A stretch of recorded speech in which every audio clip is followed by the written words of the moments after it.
Today's episode is brought to you by the Daily Gardener Friday newsletter. You can sign up for the newsletter over at thedailygardener.org. Hi there, and welcome to The Daily Gardener, a podcast about garden history and literature. I'm your host, Jennifer Ebling, and today is October 5th. Well, my husband and I have this tradition where we sit down, usually on the weekends, sometimes even during the week, if it's a really busy week, and we plan our calendar and we kind of sync up a little bit. And then we get in touch with the kids that we need to make sure that they're on board as well. But in doing this little ritual, we've started adding in the forecast, the weather forecast, because I spend so much time as of late trying to get caught up in the gardens at the cabin and here in Maple Grove.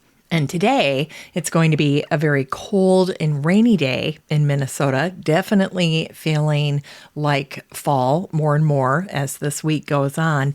And by tomorrow, it was supposed to be very cold, but it looks like that's getting pushed out a little bit more till Friday.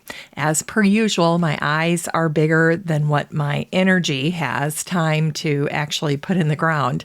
And so I figure I'll be spending most of my day tomorrow getting shrubs and perennials placed and planted in time for the cold weather. And then after that, the sprinkler systems will be getting shut off.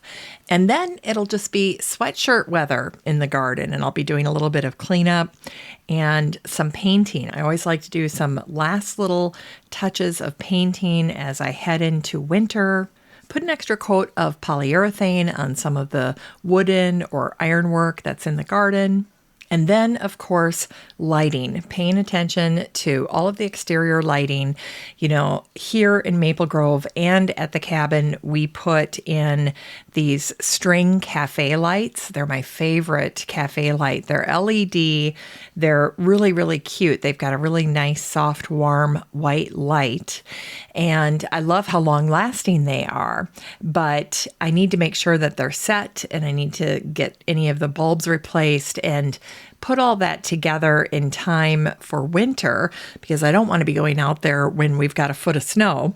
And you know, the first year we did this, the first year we installed those cafe lights, we just strung them from tree to tree, and that worked pretty well until we would get a really bad storm or any type of freezing rain, and then the lines would snap. And so one of the things we've learned is to anchor those cafe lights to some black rope. So I just ordered some simple black rope on Amazon, and now I zip tie the cafe lights to the rope about every 2 to 3 feet, and that takes off the pressure on the line, and they've been holding up great. So we're going to reconfigure what we're doing here in the Maple Grove garden in our city garden, and my son Will is going to come up and help me with that next Monday, so we'll be working on that. Then there'll just be a few other little projects that I'll be sharing with you later on in the month. Busy month. October is always very, very busy. All right. Well, today is National Pumpkin Seed Day. So yay for pumpkin seeds. And it's also a good reminder to go out and get your pumpkins. This is a great week to do that. You know, up at the cabin, we are within a mile of one of the best little pumpkin patches I have ever seen in my life. They grow so many different varieties, even the blue French pumpkins, my favorite. Oh my goodness. So I cannot wait to head over there and pick up some. But they also have great squash and gourds and mini pumpkins and Indian corn, all kinds of things. Great, great activities for the kids. So always have a good time there. But you know, when it comes to pumpkin seeds, one of the questions that I usually hear is, how do you know if a pumpkin has a lot of seeds? And Kitchen.com offered these tips. They said, first, choose a large pumpkin because It's the bigger pumpkins, not heavier, but bigger in size, that will generally yield more seeds. Now, with this, I always say trust and verify, because who knows the pumpkins best? Well, that would be the pumpkin grower. So if you're at a pumpkin patch and you can speak to the grower, ask them which varieties they're growing that yield the most seeds. And then the other tip that kitchen.com recommends is to tap on the pumpkin. And if it sounds hollow, that can indicate that there's a large seed cavity with plenty of space for all of those seeds. And don't forget, if you're going to roast your pumpkin seeds, you want to soak them first, because if you soak your pumpkin seeds, you'll actually end up with a crunchier finished pumpkin seed. So soaking the seeds first is definitely worth it.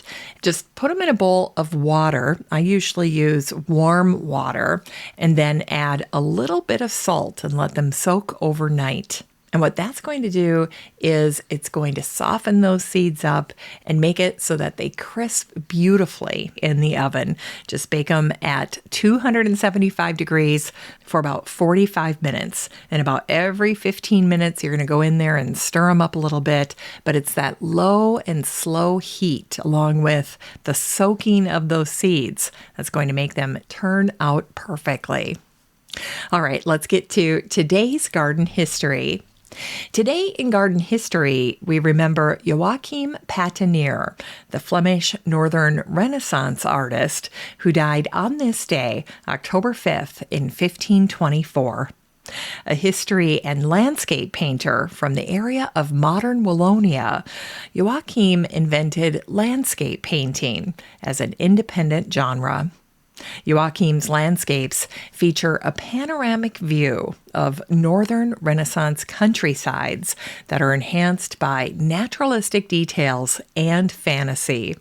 And in most of his paintings, the perspective is from a high point overlooking large vistas that meld into forests and meadows, and that have hazy mountains, rivers, and skies off in the distance.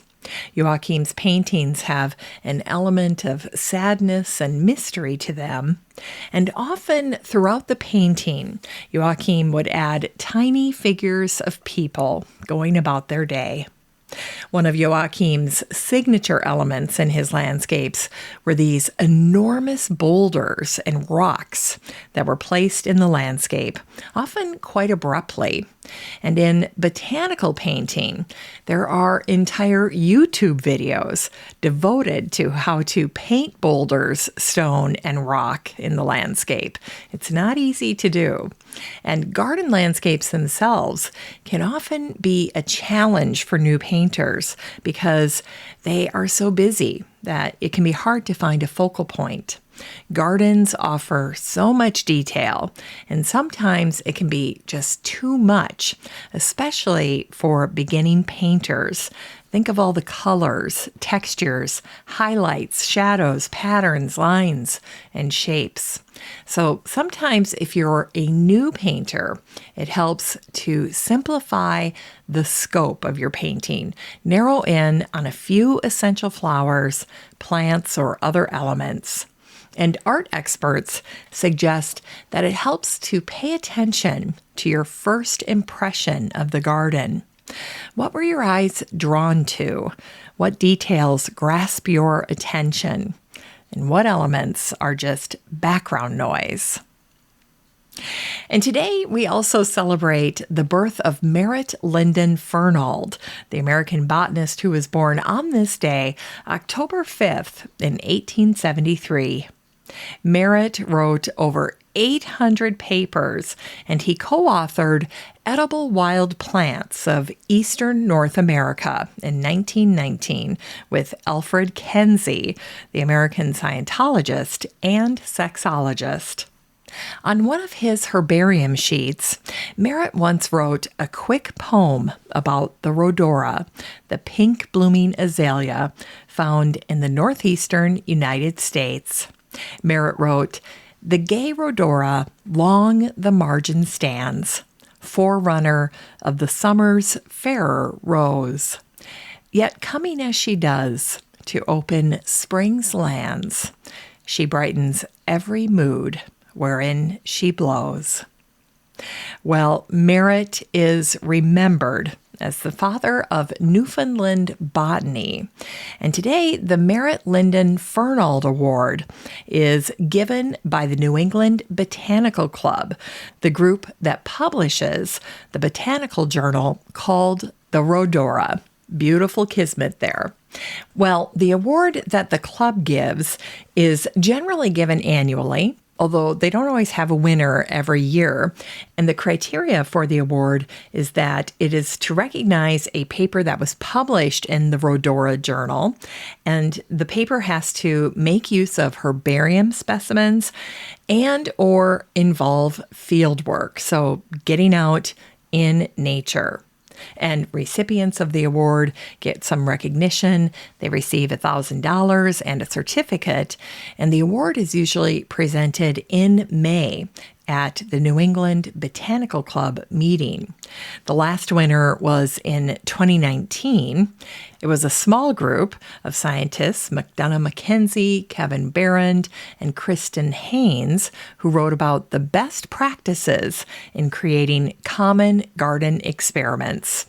McDonough said, "We wrote the paper that we all wished we could have read at the beginning of our graduate projects, a review of common garden research in the Northeast."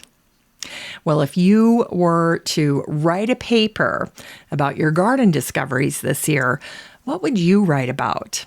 Or if a paper is too daunting, what about a top 10 or top 5 list? Takeaways from your time in the garden this year? Well, mine would include getting comfortable with the flame weeder. I've always been a little afraid of that, and so learning to get comfortable with it has been a skill that I acquired this year in the garden. Very glad that I did. Another would be, for me, tracking my mulch orders so that in 2023, I can have fewer deliveries, and also hopefully to mitigate any supply chain issues with just one giant order in the spring. And that is something that in the past hasn't bothered me so much, but with the pandemic and all of the supply chain issues, I really wanted to pay attention this year so that I could just make one order in the spring of 2023 and then restock from that for the garden. Another takeaway from my cabin garden this year is the work that I'm doing to help reforest small areas. I am planting a little mini forest, and also I installed a little mini orchard early this spring up at the cabin, and that was a long time goal. And so to get going on both of those efforts has been very, very satisfying. And on one of my 5 apple trees that I installed there, I got one apple, and it was just so exciting to see that one little perfect apple on the tree.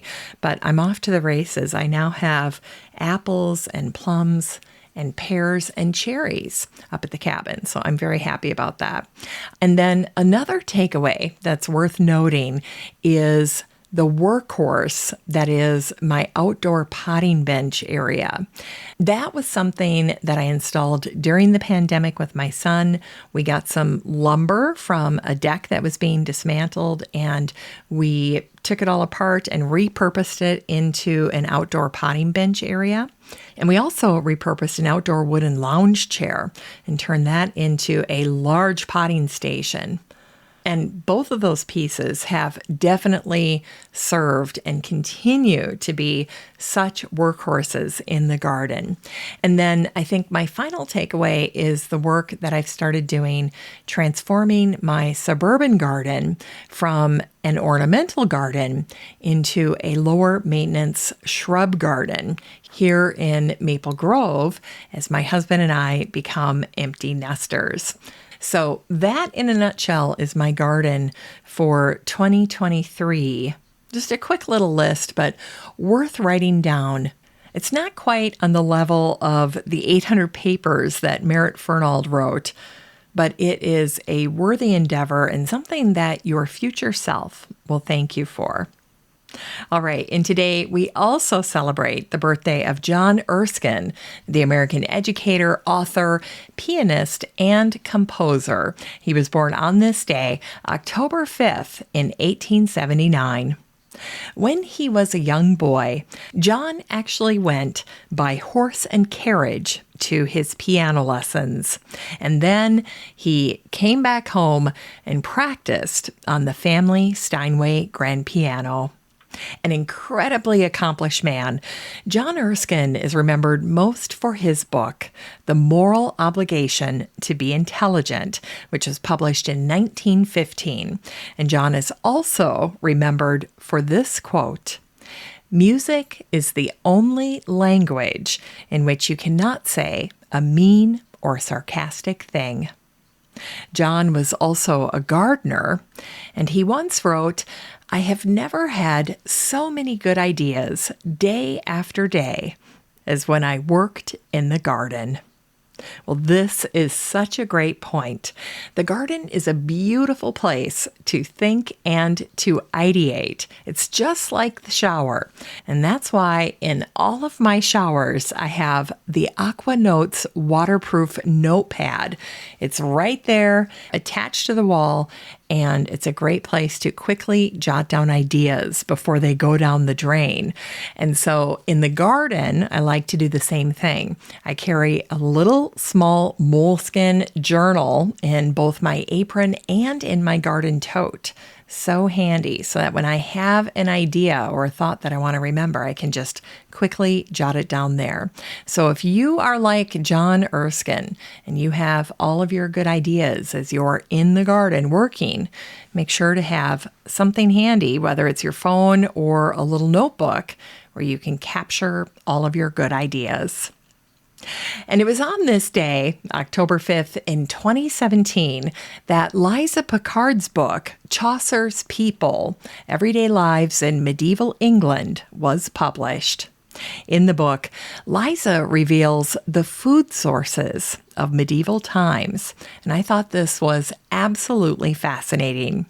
Liza wrote, "Figs were imported from Malta, dates and raisins from Damascus, and sugar from Sicily was preferable to honey as a sweetener in aristocratic kitchens, since it could be confected into those impressive subtleties.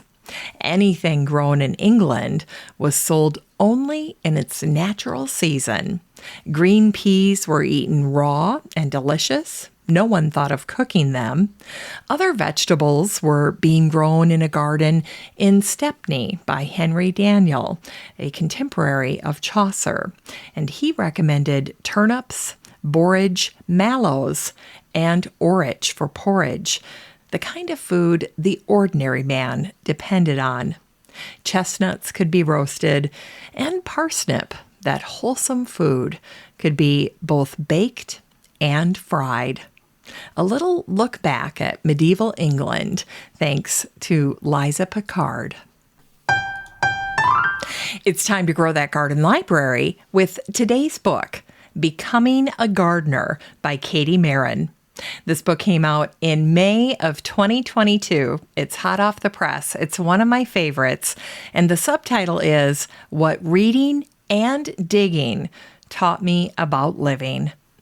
Well, Katie found inspiration to write this book from one of my favorite quotes by Cicero, and that is, "If you have a garden and a library, you have everything you need." And when I started the podcast, The Daily Gardener, I kind of quote hacked or hijacked that quote because I said, if you have a garden podcast, and a library, you have everything you need.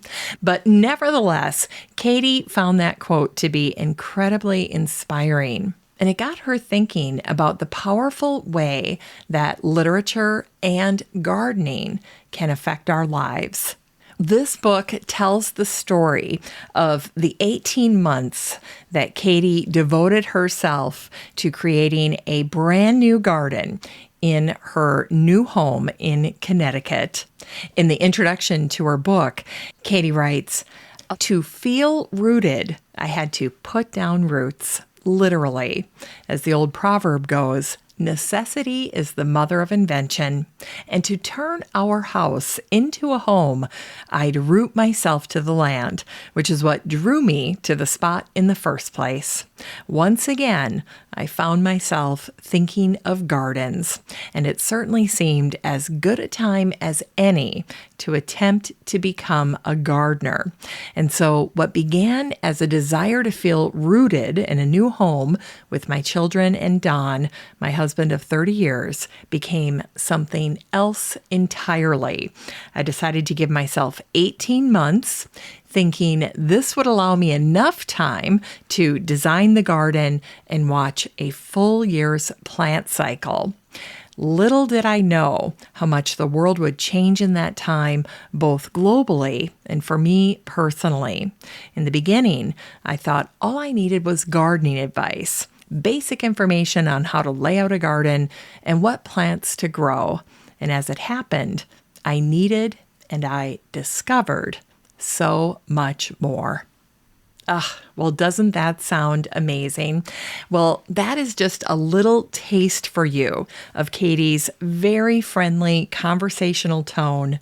I love this book. It's one of my favorite books for 2022. No doubt, the New York Times loved Katie's book.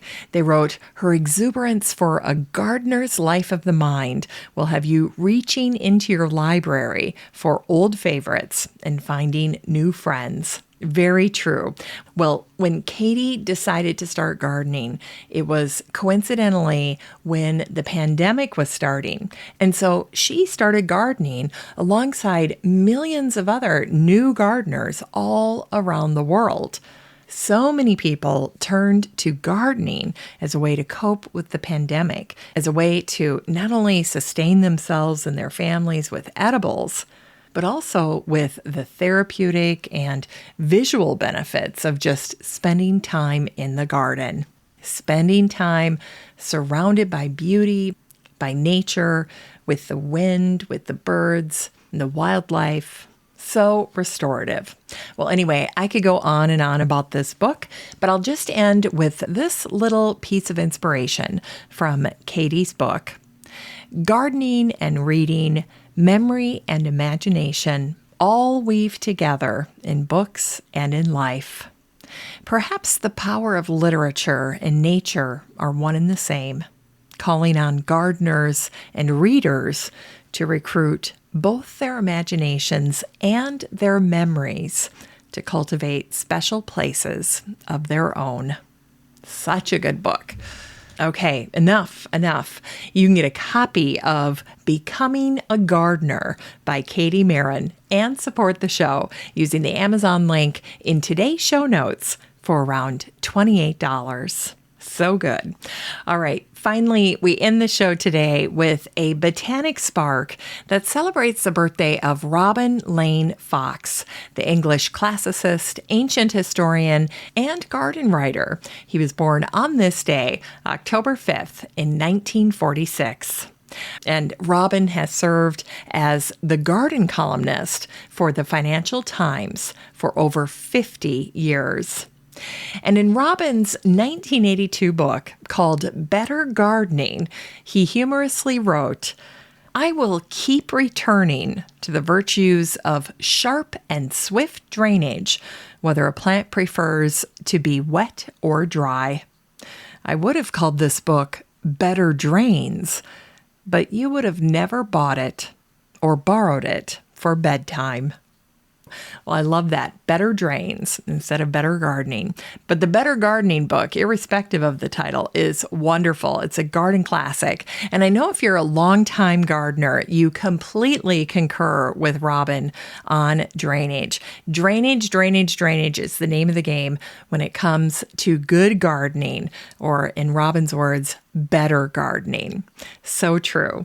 Well, that's it for today's show. Thank you so much for listening to The Daily Gardener. I hope that you're able to get some pumpkin seeds or maybe even just go out and get some pumpkins today and keep going on getting your garden put to bed for winter. Very important work to be done. And just a reminder that you have a standing invitation to join the free Facebook group for listeners of the show. The next time you're over at Facebook, just search for Daily Gardener Community, where you'd search for a friend and then request to join. And if you'd like more of The Daily Gardener, you can subscribe to the newsletter over at thedailygardener.org. And don't forget that you can also show your support for the show by using the Buy Me a Coffee link over at the website or in today's show notes. This is Jennifer Ebling. Thanks for listening to The Daily Gardener. And remember, for a happy, healthy life, garden every day.